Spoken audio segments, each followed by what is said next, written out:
עכשיו אל תחקיר מבט שני על המתרחש בין כותלי ארגון הכלייה הלאומי, כך מכונה שירות בתי הסוהר. שירות לא מצאנו שם. דוח מבקר המדינה שפורסם לפני שבוע מפרט, שוב יש לומר, שורה של כשלים חמורים בטיפול באסירים ומצביע על ליקויים תברואתיים חמורים ועל כפל תפקידים של חובשים המועסקים גם כסוהרים ועוד. תחקיר מבט שני חושף הליך מתסכל של התנכלות, ומי שניסה להיאבק במצבם הקשה של האסירים התריע ומצא עצמו מפוטר. הנה כתבתה של אסיה לדיז'ינסקיה, ארגון כליאה לסוהרים.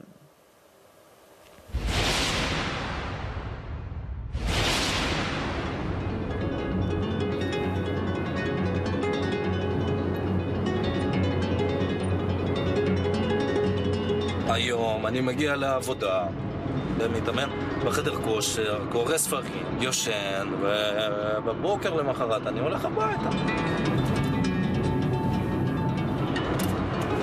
זה מה שאני עושה. וככה מבזבזים כספי הציבור. להזכירכם, אני מקבל בסביבות 14,000 שקל לחודש.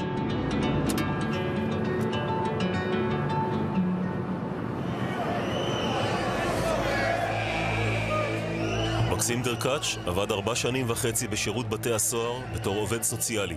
שב"ס, המוגדר ארגון כליאה לאומי, אחראי לכל היבט בחייהם של יותר מ-18,000 עצורים ואסירים. נוסף עליהם כ-9,000 אנשי סגל. את מה שראה מקסים בבית המעצר ניצן, הזנחת אסירים והטיפול בהם, וכאוס ניהולי ופיקודי, העלה על הכתב והתריע בחומרה לפני מפקדיו. בשב"ס ממש לא אהבו לשמוע את מה שיש לו לומר. כשהגעתי לניצן נחשפתי למראה מזעזעת של הזנחה, של פגיעה מאוד מאוד קשה בזכויות הבסיסיות של העצורים שמוחזקים שם.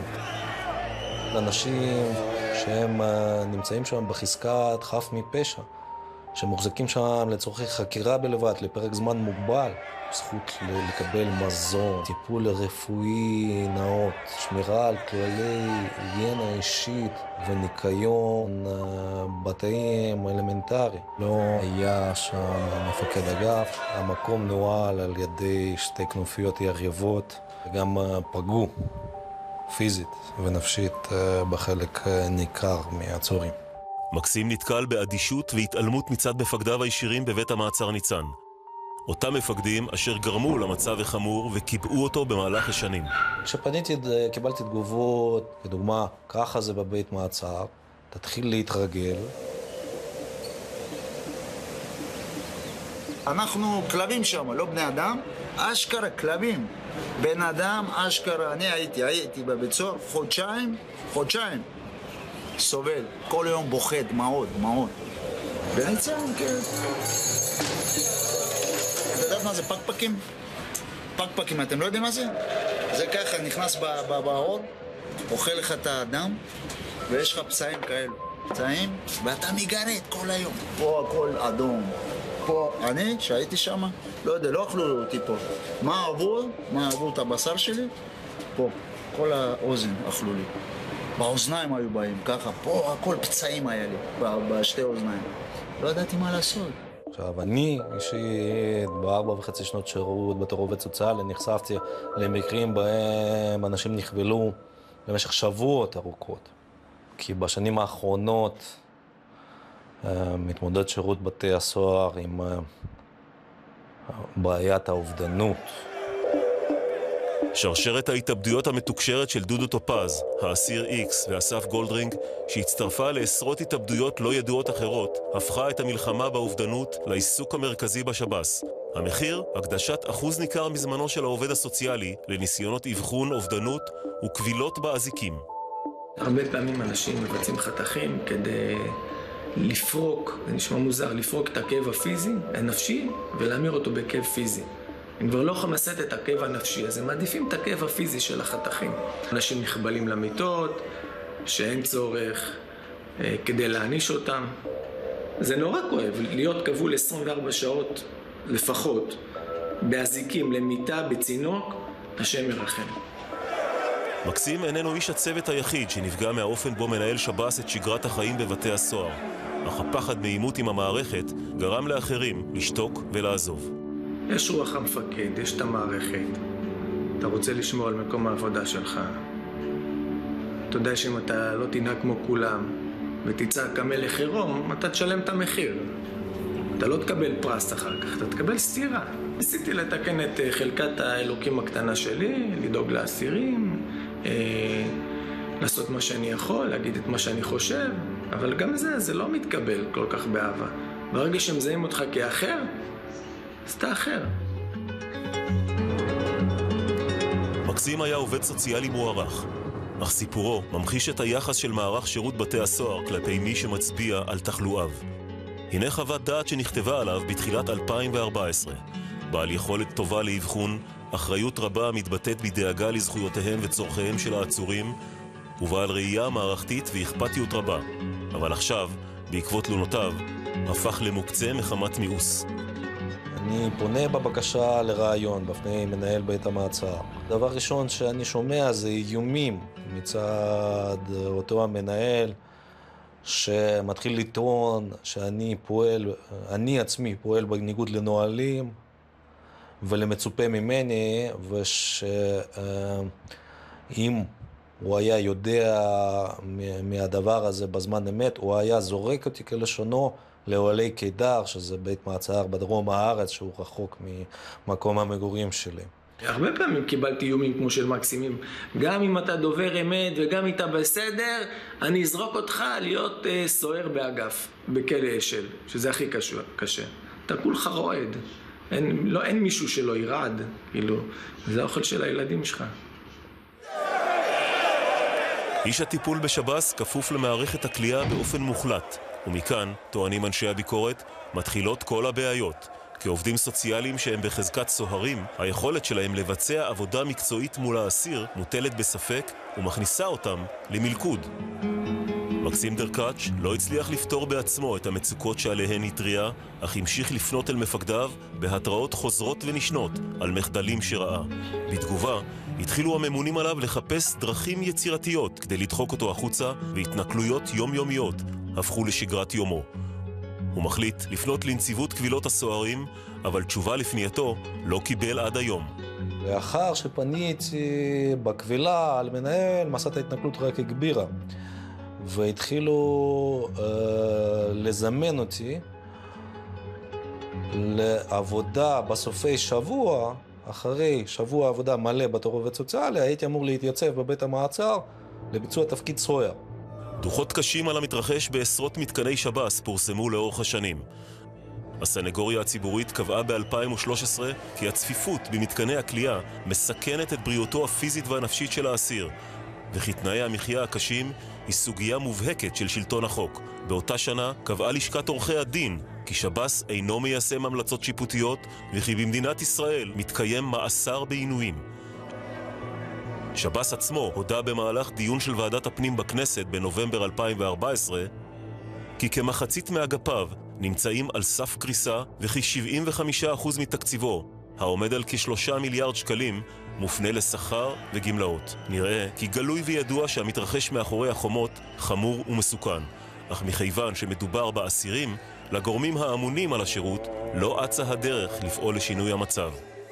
מקסים פונה בשלב הזה לנציבות תלונות הציבור במשרד מבקר המדינה ומבקש הגנה. הוא מותקף מכל הכיוונים, מטולטל בין מתקנים ועיסוקים משפילים ומחכה בקוצר רוח לתשובת המבקר. בספטמבר 2014 מגיעה התשובה. סמכויותיה של הנציבות מוגבלות. לנוכח מגבלת הסמכות, אין באפשרותנו לברר את טענותיך. ומה לגבי גוף הטענות?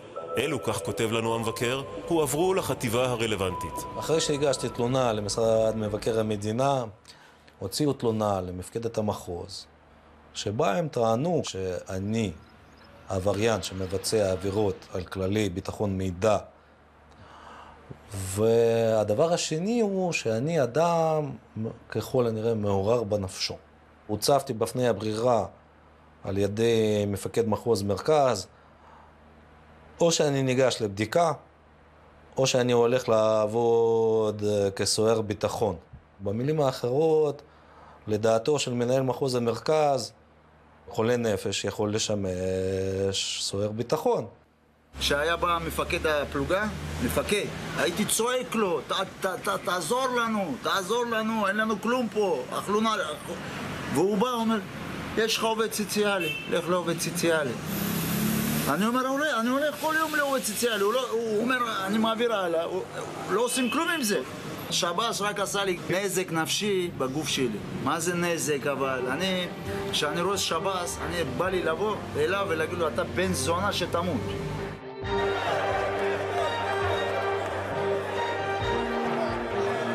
היום העובדים הסוציאליים למעשה הם סוהרים, לוחסן שוטרים, לוחסן עובדי מדינה, מעבירים מידעים לגופים של מודיעין ולכל רשות שרק תחפוץ בכך. לפעמים מחליפים סוהרים במשמרות, והדברים האלה צריכים להיאמר כי זה העיקר של הקונפליקט וזה הכשל המובנה בכל מערך הטיפול בשב"ס. כשהייתי ראש ענף עבודה סוציאלית, באחד מתפקידיי הראשונים בשירות, הלבשתי אותם מדים. זה אני העבריין שקיבל את ההחלטה הארגונית הזאת, ואני לא מצטער, אני גם טבעתי את המונח עובד סוציאלי קרבי. אני רוצה את העובד סוציאלי במצב חירום, היו שומרים אותם במועדון למקרה הצורך. אני שלחתי אותם לאגפים. מבקר המדינה כותב דוח חריף מאוד בשנת 2014, שבו הוא בעצם מצביע על הכשל הברור, הקלוסלי, בכל מה שקשור בשיקום אסירים בתוך שירות בתי הסוהר, כאשר רוב רובם של האסירים לא זוכים כלל לטיפול. דוח מבקר המדינה מ-2013 קבע כי משנת 1990 לא חלו שינויים של ממש בתקינת העובדים הסוציאליים בשב"ס, וכי עובד אחד נדרש לטפל ב-65 עד 125 אסירים, למרות ההשפעה המוכחת של טיפול על סיכויי החזרה של האסיר לבית הסוהר. מצא המבקר כי מערך השיקום לוקה בחסר ואלפי אסירים לא זוכים בו. ביום שהגשתי לצורך עדכון שכר את התואר שני שסיימתי בינתיים באוניברסיטת תל אביב, נדרשתי לערוך סיורים מסביב לבניין של בית מעצר, שבו הייתי מועסק באותו רגע כל שעה וחצי. יש לומר שמעולם לא היה לא תפקיד שכזה, לא משימה שכזאת שהוטלה על מישהו בכלל. שירות בתי הסוהר הוא גוף המבוקר על ידי מבקר המדינה, ונראה כי יש לו עניין בקבלת חומרים עדכניים על המתרחש. למרבה האבסורד, באותה נשימה, הוא מתנער מהמטריע בשער ואינו מגן עליו באמצעות צו. במקום זאת, הוא מחזיר אותו לפתחו של הגוף עליו הוא מלין, נציבות קבילות הסוהרים. אין מצב גם ששב"ס יעצור ביקורת של עובד סוציאלי. גם מה הוא יודע? בסוף, זה שהתנאים קשים, תנאי המגורים, כל דוח רציני שנכתב על שב"ס מציין את זה. השיטה המקובלת בשב"ס היא לא לטפל במחדלים. מקסימום שעושים זה עושים למראית עין ומטייחים ומשקרים. עורך דינו של מקסים התערב בסיפור ודרש לבדוק את הטענות לגופן ולהחזיר את מרשו לתפקידו, עובד סוציאלי. בתגובה, זימן שב"ס את מקסים לשימוע לפני פיטורין. מאבקו המתמשך מייצר עבורו תלונות משמעתיות אינסופיות, עד שנציב שב"ס החליט לחתום על מכתב פיטורין, אותו הוא מסיים במילים אלו: התנהלות הסוהר פוגעת בביטחון בית הסוהר ומהווה הפרה בוטה של ערכי הארגון. קיבלתי מכתב שאני מפוטר והפיטורים שלי נכנסים לתוקף ב-23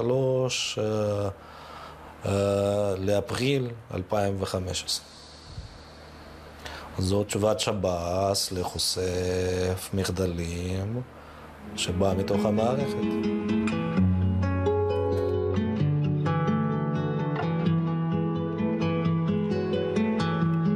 המשורר ג'ובראן חליל ג'ובראן מתייחס לאופן בו מתהווה העבריין, יליד החברה, ומשקף את הצדדים האפלים החבויים בה.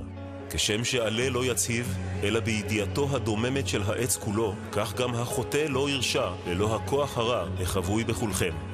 כאשר שולחת החברה את בניה החורגים אשר פגעו בה למסלול ייסורים, האם היא שוכחת שמקרבה יצאו ואליה ישובו? איתנו באולפן עכשיו דוקטור הראל ארזי, חבר הנהלת רופאים לזכויות אדם. שלום לך. ועורך הדין מנחם רובינשטיין, מבקר של שירותי בתי הסוהר מטעם לשכת עורכי הדין. שלום לשניכם, אבל תחילה לתגובת שירות בתי הסוהר. פיטוריו של מקסים דרקץ' נבעו מהתנהלותו המקצועית הלוקה בבעיות משמעת שאינן עולות בקנה אחד עם המצופה מאיש סגל. שלל טענותיו כבר נדונו בשתי ערכאות שיפוטיות ושתי עתירותיו לא התקבלו. טרם פיטוריו נערך לו שימוע בנוכחות עורך דין ועתירתו על ההליך הוגשה זה מכבר תענה כמקובל בבית המשפט. אשר לעבודת הצוות בבית המעצר ניצן נמסר בתגובה כי שערי בית המעצר פתוחים גם למערכת מבט שני כדי שהציבור יוכל להיווכח כי הדברים כפי שמביא אותם מי שלא נמצא מתאים לתפקידו מגמתיים ושקריים. דוברת שירות בתי הסוהר מסר את התגובה הזאת והעדיפה שלא לשלוח נציג לאולפן. אני רוצה לחזור אליכם דוקטור הראל ארזי, אתה חבר הנהלת רופאים לזכויות האדם. מה הפער, אם יש כזה, בין הסטנדרט הרפואי של מתקני הכלייה כאן לעומת אלו הבינלאומיים? במדינות רבות בעולם, למעשה בימים אלה, כבר הוציאו את השירות הרפואי מהניהול של המערכת הקולט, ולמעשה אלו תוכניות שנחלו הצלחה גדולה במספר מדינות באירופה וגם בסקנדינביה. זאת אומרת, בניגוד לכאן, כמו שראינו שהעובד הסוציאלי הוא סוהר וגם החובש, כמו שקראנו בדוח מבקר המדינה, הוא סוהר, שם אתה מדבר על יחידה נפרדת. נכון מאוד. אנחנו רואים במדינת ישראל את המצב שבו אסירים שלא הוכשרו לכך בכלל משמשים בתפקיד של אחים סיעודיים במתקן הרפואי של שירות בתי הסוהר, והמשמשים כאחיות במרפאות של בתי הסוהר הרגילים הם למעשה אנשים שהוכשרו כחובשים ואין להם את ההכשרה הסיעודית הפורמלית המקובלת. בוא נדבר רגע בעניין העניין של האובדנויות, שזה גם עלה בכתבה, עד כמה הנושא הזה של קשירות וקבילות חריג פה בארץ? אין לנו נתונים מדויקים לגבי שיעור הקבילות והקשירות בבתי סוהר מרחבי העולם, אבל אנחנו יודעים על נתונים דומים למשל ממוסדות פסיכיאטריים, ששם שיעור האובדנות בוודאי לא קטן יותר מאשר בתוך בתי הסוהר, ואנחנו יודעים שבמוסדות כאלה יש כללים ברורים ומגבילים מאוד לגבי הצורך והיכולת של הצוות להשאיר אדם כשהוא כבול למיטתו על מנת למנוע ממנו להזיק לעצמו. ישנם דרכים רבות לעשות את זה ומקובלות ברפואה, וקשירה למיטה היא לא אחת מהם.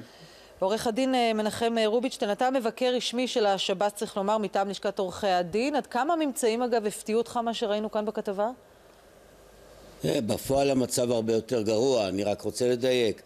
אני עד סוף שנת 2014 שימשתי כמבקר, שירות בתי הסוהר ראה בי ובעורך דין ארז אבואב כאויבי השירות, והחליט להתנגד לחידוש המינוי.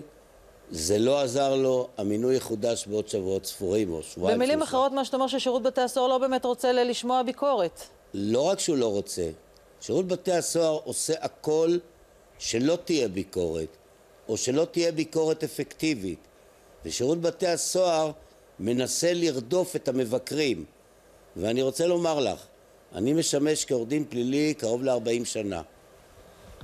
בתי הסוהר והמערכת מוכרת לי, אבל עד שלא התחלתי להיכנס לתאים במערכת בתי הסוהר, וראיתי את הדברים בעיניים. אז מה הפתרון? אתה כותב דוחות, אתה מפרסם אותם, גם מבקר המדינה כותב דוחות, ושום דבר לא קורה. נכון, ואני בא ואומר שצריכים לעשות דבר פשוט. צריכים להקים ועדת חקירה שתבדוק מה קורה בשירות בתי הסוהר, ולאחר מכן תמליץ את מי להעיף משם, את מי להעמיד לדין. זוהי מערכת גרועה, רעה, לא אנושית, פוגעת באנשים. אנשים מתים שם. כן, אנשים באגפים מתים לפעמים, נתקרים מעשה של יום ביומו, מקבלים אוכל לא ראוי למאכל אדם. אז הנה, והנה ראינו את הסיפור של מקסים. אתה אומר, אתה עוד מבקר חיצוני, אדם מתוך המערכת שמנסה לחשוף את הליקויים האלה, והפתרון אולי הכי פשוט, בוא נפטר אותו. לא, בוא נחשוב שאולי הוא משוגע. זה מזכיר לי את הגישה הסטליניסטית. היה פעם שופט פה בבית המשפט העליון, איש מאוד חכם ואנושי, שקראו לו כבוד השופט חיים כהן עליו השלום. כן. והוא בפסק דין מאוד מפורסם במדיג'ם כותב, שהוא לא יודע אם לא הגיע הזמן לחקור קודם את פשעי השוטרים. ואני לוקט את אותה גישה לנוכח השפע של האינפורמציה שמגיעה אליי, והדברים שרואות עיניי, ואני אומר, תקימו ועדת חקירה עם סמכויות, ואתה תומך גם ברעיון של דוקטור ארזי, למעשה להוציא את כל העניין הרפואי, הטיפול הרפואי מתוך שירות בתי הסוהר? אם להתייחס ספציפית לנושא הרפואה בשירות בתי הסוהר, מערכת הרפואה בשירות בתי הסוהר, בניגוד לכל מערכת רפואה אחרת במדינת ישראל, לא נתונה בבקרה בכלל. ישנה בקרה איכותנית של משרד הבריאות שמתרחשת מדי פעם בפעם, אבל מערכת הבריאות של שירות בתי הסוהר לא נתונה ביקורת של מדדי בריאות. פיקוח או ביקורת, ויש לי תחושה שגם אם נרצה להוציא את זה, לא באמת יהיה מי שירוץ וירצה לעשות את השירות הזה. אני רוצה להודות לשניכם, הדוקטור הראל ארזי ועורך דין מנחם רובינשטיין, שהגעתם אלינו, ושוב רק נציין ששירות בתי הסוהר בחר שלא להביא נציג לאולפן לדון בעניין הזה. זה דבר רגיל. תודה רבה לכם. ועד כאן